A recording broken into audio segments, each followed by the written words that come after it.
সবাইকে অনেক অনেক শুভেচ্ছা। আজকে 16ই আগস্ট শনিবার। আমরা আজকে বের হয়েছি ঢাকা থেকে। এক ভাই আবু বকর সাহেব, সাথে আছে আইনুর ভাই। আমরা আজকে সকালে বের হয়েছি। আমাদের সকাল 8টায় বের হওয়ার কথা ছিল। সবার শুভকামনা রইল। আর আমরা আজকে যেহেতু বের হইলাম, আমাদের সাথে শেয়ার করবো আবু বকর সাহেব তার অভিজ্ঞতা, কীভাবে হঠাৎ করে আজকে এই প্রোগ্রামটা শুরু করলাম। তো আবু বকর সাহেব বলেন কিছু। মেনলি আমরা এখন মেয়ার হানি ফ্লাইওভার উপরে আছি। আমাদের উদ্দেশ্য এবং যাত্রা ডেস্টিনেশন হচ্ছে ফরিদপুর ডিসি অফিস। তো আমাদের কাছে হঠাৎ করে একটা ইয়ে আসলো যে অনেকদিন আমরা বের হই না, বাইরে যাওয়া হয় না আমাদের। বিশেষ করে 2022 সালের পরে আমাদের সাথে আস্থা ছিল, সাদা ছিল। এরপর চলে যাওয়ার পরে আমরা 3 জন একসাথে বের হওয়া হয় না।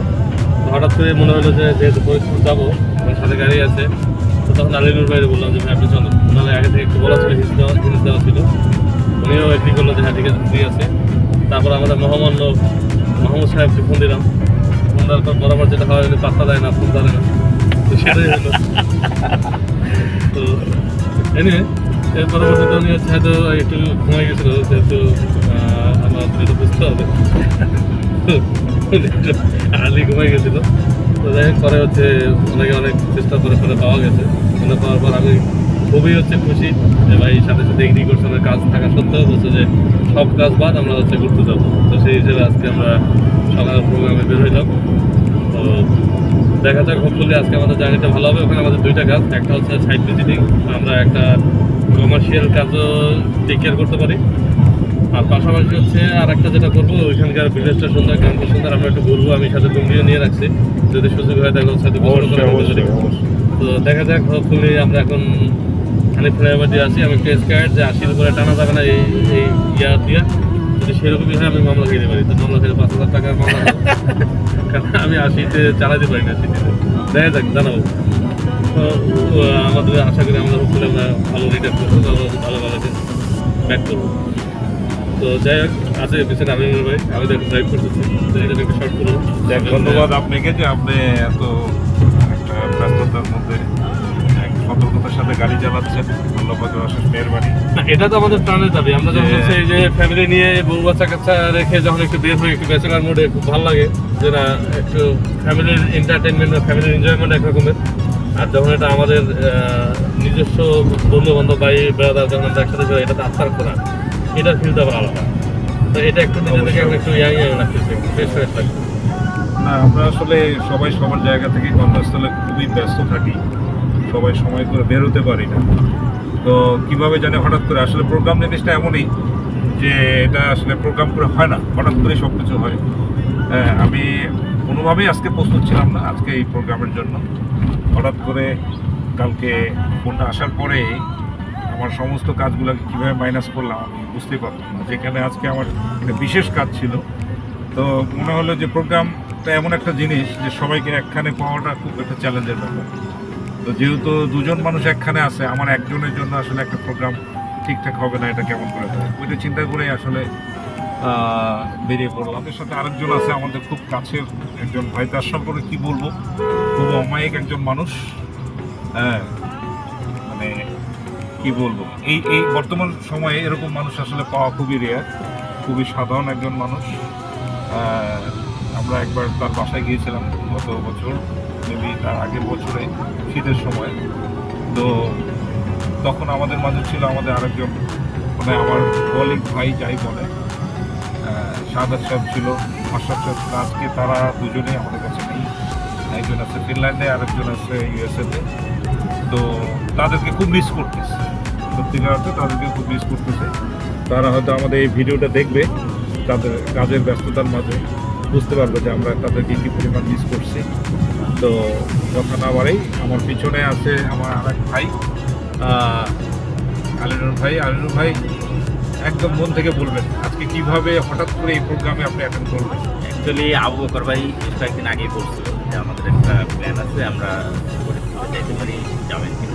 আমার কাছে মনে হলো আসলে যে আবু বকর ভাই বলতে অপরচুনিটি মিস করা ঠিক হবে না। তো কালকে রাতে হঠাৎ করে আবু বকর ভাই ফোন দিলেন আসলে যাইতে পারবো কিনা। আমার যেহেতু আজকে বন্ধ, সব মিলে সব ম্যাচ করে গেল, তার কারণে আমি আসলে রাজি হয়ে গেলাম, অপরচুনিটিটা মিস করলাম না।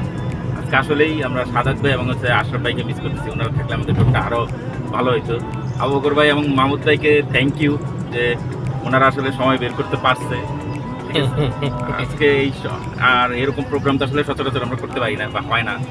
তো আসলে এরকম একটা ট্যুর একটু দরকার ছিল আমাদের নিজেদের, শুধুমাত্র মানে ব্যাচেলার ট্যুর যেটা আর কি, ওই দল ফ্যামিলি।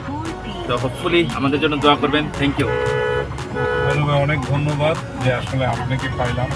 সব থেকে বড় কথা হলো যে আপনাকে পাওয়ার কারণে আমাদের বাকি দুজন যে আমাদের মাঝে নেই, সেই ফিলটা আসলে আমাদের কিছুটা হইলেও লাগবে। কারণ বক্কর সাহেব আমি যখনই আমরা একখানে হই, সবসময় আমরা আসলে চিন্তা করি যে আমাদের মধ্যে আরও দুজন মনে হয় মাইনাস নেই।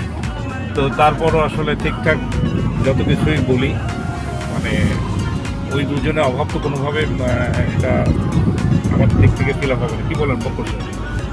দুজনকে কখনোই ইয়া হবে না। তো আমরা আসলে সত্যিকার একসাথে দীর্ঘ সময় 10-12 বছর বললে ভুল হবে। আমার মনে হয় আমার কর্পোরেট লাইফটাই এনাদের সাথে কেটে গেল, সত্যিকার অর্থে বলবো। আর বক্কর সাহেবের হ্যাঁ বক্কর সাহেবের একটা জিনিস আমি বক্কর সাহেবকে কখনো বলি নাই, আজকে যেহেতু ট্যুরে যাচ্ছি বলি, খুবই একজন ভালো মানুষ। এই অর্থে ভালো মানুষ, মানুষ হিসেবে তো কোনো বলার কিছু নাই, যদিও সামনাসামনি তার প্রশংসা এইভাবে করা ঠিক না। তার একটা গুণাবলী হচ্ছে যে আমরা আজ থেকে 7-8 বছর আগে একবার আশরাফ সাহেবের একটা ওনার ফ্ল্যাটে একটা প্রোগ্রাম করেছিলাম। উনি মুরগির মাংস রান্না করছিল, এত এক্সিলেন্ট রান্না করছিল। তখন আমাদের মাঝে আরেকজন ছিলেন জাওয়াদ, আমাদের আরেকজন কলিগ, অপূর্ব রান্না। আর এই রান্নার স্বাদ আমি বলবো না। হ্যাঁ, বেচারা ঘেমে ঘুমে রান্না করছে সেই ছোট্ট একটা রান্নাঘরের ভিতরে, সেটা একটা স্মৃতি। এরকম আরও অনেক স্মৃতি আছে। তো আরেকটা স্মৃতি মনে রাখার মতো স্মৃতি করার জন্য আমরা বেরিয়ে পড়ছি। আপনারা দোয়া করুন আবু বকর সাহেবের আল্লাহ পাক উন্নতি সাফল্য করুন, আশা করছি আমরা মাঝে মাঝে বেরোবো, এবং তার মনটাকে আল্লাহ যেন সবসময় এরকম রাখে, এরকম উদার পরাণ, মানে এই যে বন্ধু সুলভ, ভাই সুলভ, সে যে এরকম আমাদেরকে মিস করছে যে হ্যাঁ মাহমুদ ভাই, আলিনুর ভাই কোথায়, তাদেরকে নিয়ে একটু বের হবে।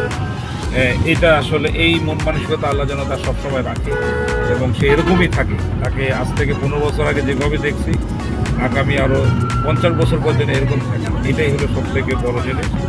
আর সবথেকে বড় কথা হলো মন মানসিকতা, এটা আসলে টাকা পয়সা থেকে হয় না, এটা মানুষ হিসেবে মানুষের আত্মা থেকে, অন্তর থেকে এটা আসে। তো সেই জিনিসটা ওনার আছে এবং উনি আরও সামনে আরও বেশি ভালো কিছু করবে, আরও সামনের দিকে যাবে। এটাই আমাদের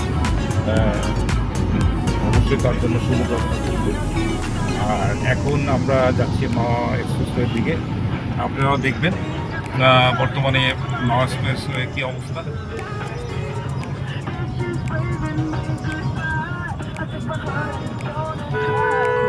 বক্কর সাহেবের গাড়িতে যাচ্ছি স্মৃতি থেকে যাবে।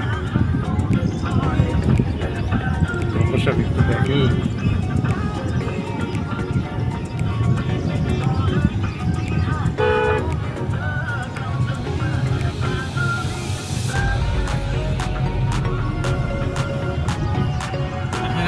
মনে হচ্ছে না যে আমরা ইউরোপের কোনো একটা কান্ট্রির মধ্যে দিয়ে যাচ্ছি। যে আমার কাছে মনে হচ্ছে আমি ইউরোপের কোনো কান্ট্রি থেকে যাচ্ছি।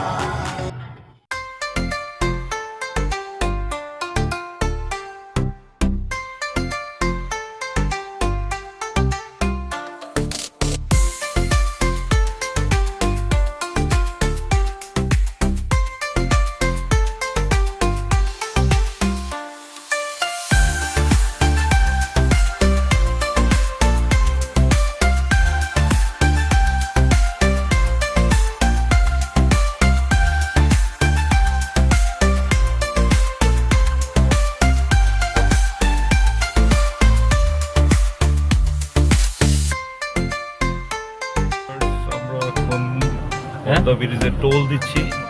হ্যাঁ,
ডিয়ার ভিউয়ার্স, আমরা অবশেষে ফরিদপুর শহরে এসে পৌঁছালাম।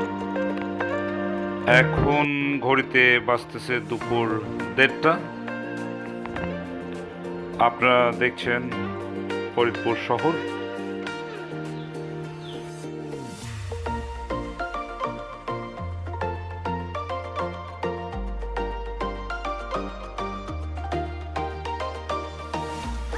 এর মতো ভিডিওটি এখানে শেষ করলাম। সবাইকে অনেক অনেক শুভেচ্ছা জানিয়ে